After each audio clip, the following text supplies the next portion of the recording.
Manchester United have just beaten Wolverhampton. No, they haven't just beaten Wolverhampton. My brain is not working. They've just beaten West Ham 3-0 at Old Trafford. What a performance that was from the boys. A couple of moments where we looked a bit shaky, but to get a 3-0 victory against a very, very solid West Ham side, I could not be happier with that. I really, really couldn't. Before we get into our match reaction, though, please do smash a like on the video, subscribe to the channel if you are new, and let's get straight on into it. So, this is now 3 victories in a row for Manchester United. 4 wins out of the last 5 games. We haven't lost a game since the 30th of December. I mean, just let that resonate for a second. We've been so used to losing football matches over this season, haven't we? And we haven't lost a game in over a month. Now, I know people will say, you know, why are we celebrating that? That's embarrassing. But I don't really care, to be honest with you. I don't. Like, you have to take the positives when they're there. And at the moment, the mood is positive, I think. Everybody looks like they're playing together. Erik ten Hag has clearly not lost the dressing room. I think that's, without a shadow of a doubt, he hasn't lost that dressing room. They're 100% playing for each other. They're playing for the manager and they're playing for the fans. It wasn't like what it was like under Oli or under Jose Mourinho, where the players, fell out and all the rest of it. I think the dressing room is strong and I think they want to turn around, the bad season that we've had so far. But the big question I'm asking you guys today and what we will be discussing is, will Manchester United get top 4 this season? We are now 6 points off Tottenham and we are 8 points off Aston Villa. Obviously, we play Tottenham on next weekend. We don't play Tottenham again. Obviously, we've played Tottenham home and away this season. But I want to ask you guys that. Will we get top 4? Now, just a quick reminder. 5th place should, fingers crossed, be enough to get Champions League football this season. Obviously, they've changed the format in the Champions League, so there's going to be more teams in the Champions League next season. And if the teams that are in Europe at the moment, in the Europa League, the Conference League and the Champions League, if they do well in their tournaments, it will increase the chances of 5th place being granted an extra Champions League place for England, for the Premier League. I'm really, really happy with it. I am. Obviously, there is one overlying issue that we need to talk about, and that is Lisandro Martinez. So for anybody who didn't watch the game, Lisandro Martinez went off with what looked like an injury to his knee. That is a massive concern for me. I think Lisandro Martinez has been a breath of fresh air since he came back. I think he's been unbelievable. Absolutely unbelievable, to be honest with you guys. I love Lisandro Martinez. He's one of my favourite players.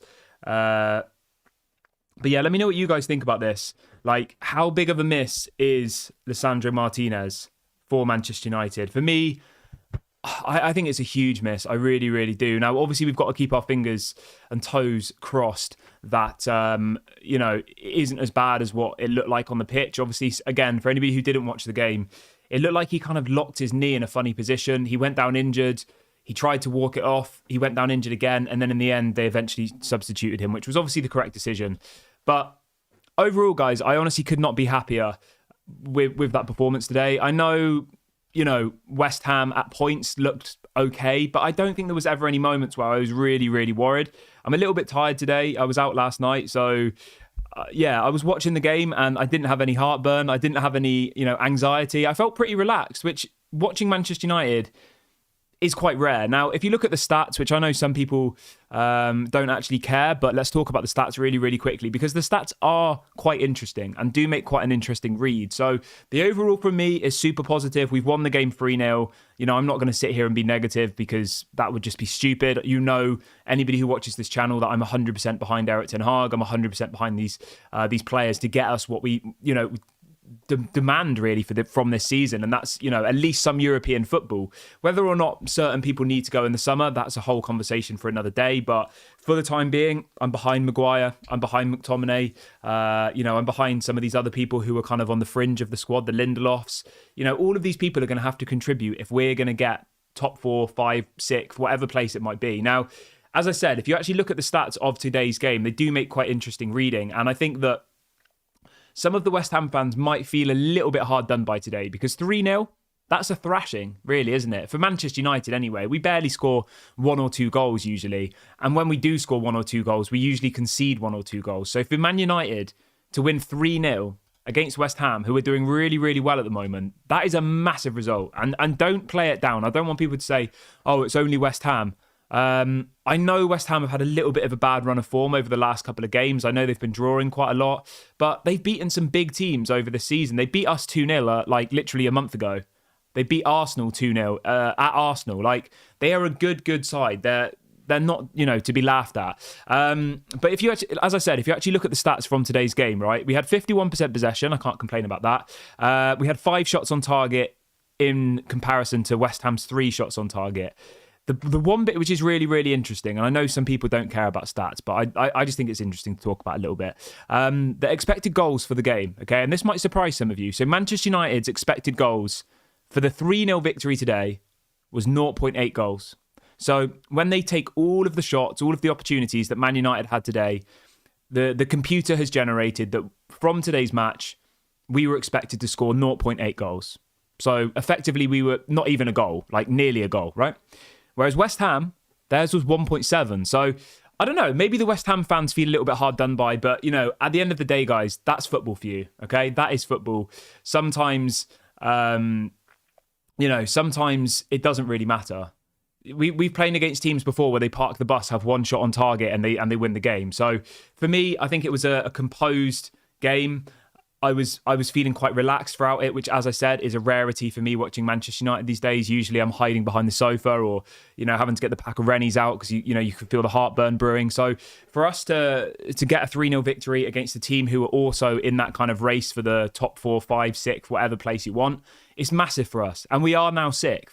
Which at this point in time, now I know there's a lot of football left to be played. I'm not going to get too ahead of myself, but 6th place will get some sort of football, some sort of European football next season. I think 6th place will probably get Europa League, which some people will say, oh, I don't want that. But Manchester United need to be in a European competition.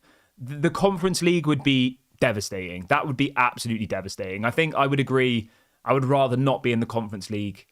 I would rather be in no European football than be in the Conference League. I just don't think the Conference League is worth being involved in personally. And I think that the money involved in the Conference League is nothing like the money involved in the Europa League or the Champions League. So you can't really argue the fact of, oh, if we're in the Conference League, we might be able to buy more players. Like, I don't think it will make much difference. But obviously the Europa and the Champions League, we know how much money that will bring to Manchester United. And realistically, again, I don't want to get ahead of myself, but being completely honest, I think Europa League is our level at the moment.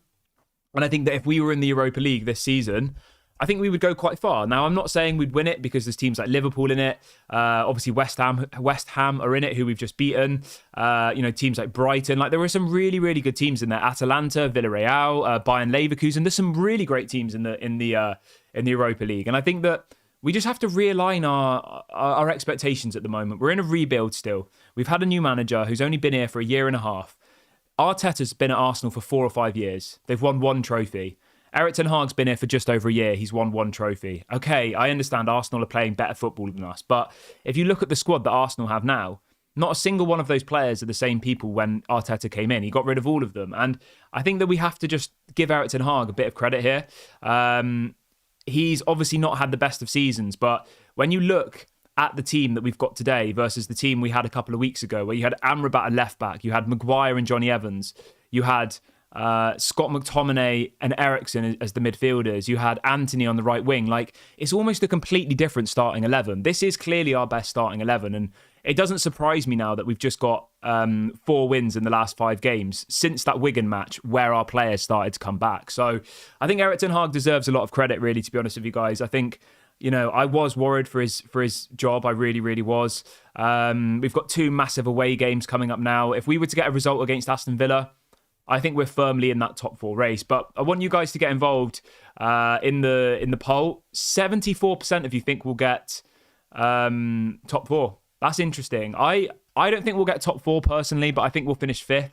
And I think that 5th will be enough to get Champions League this season based on the other teams in the UK doing us a bit of a favour and, doing well in their European competitions. So whether that's West Ham might win the Europa League or Liverpool might, Man City, Arsenal might win the Champions League, etc. And I think we will get 5th and I think we will qualify for next year's Champions League. And I think that will be a success for me. I know it's a bit of a disappointment, but when you look at the injuries, you look at the off-the-field issues that we've had this season, you look at the ownership situation, the takeover, all of this stuff that's been going on, obviously financial fair play, meaning we couldn't really spend in this window either, etc. I think, we are going in the right direction. Our goal difference is nearly back to normal now, which is, I know, a sad thing to celebrate, but we were on about -6 goal difference a couple of weeks ago, and that is embarrassing. When you look down the bottom of the table, Everton, who are in 18th place, their goal difference was better than us until today, I think. So, we are going in the right direction. I'm happy with the performance. Special shout outs to Rasmus Højlund. Honestly, today, that goal was absolutely unbelievable. Absolutely special goal. I think Kobbie Mainoo again was unbelievable. I think Dalot had a good game. I think Marcus Rashford was quite quiet today, but he was tracking back and he was working hard, and that's kind of the bare minimum we expect. So you've got to give him a bit of credit.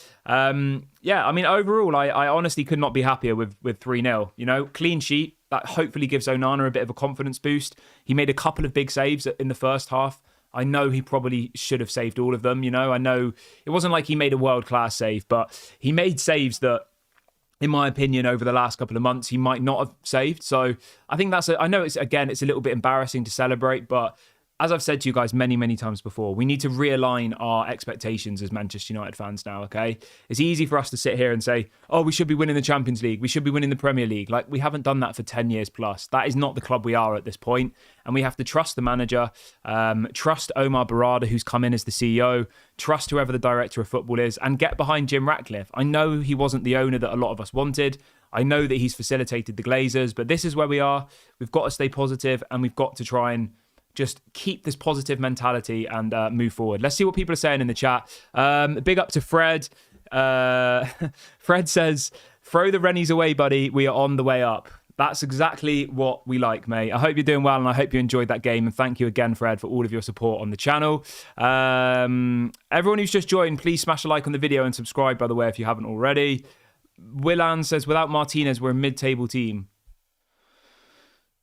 I'm not sure about that, mate. I'm not sure. Tariq says it's still early to think about top four because of inconsistency. I hear you, mate. I do. But the thing we have to remember, right, is you can only look at what's in front of you or what you've played so far, okay? The last time we lost a football match was on the 30th of December against Nottingham Forest, a 2-1 loss. We haven't lost the game in over a month. And I know, again, people will be like, why are you even celebrating that? But for me, that is positive. That's and it shows and it proves that we stopped losing games when Casemiro came back, Varane came back, Martinez came back. When Erik ten Hag realised that he realised that Rashford, Garnacho, and Højlund was his best three attackers. Like, as soon as those things happened, things started to click a little bit more. 2-0 against Wigan, a draw against Tottenham, which, let's be honest, okay, maybe we were the not as good as Tottenham in that game, but still a draw against Tottenham, given how well they've been playing, it was a good result, I think. Obviously beating Newport, and then obviously beating West Ham today 3-0, and Wolverhampton the other day. Like, I'm really happy.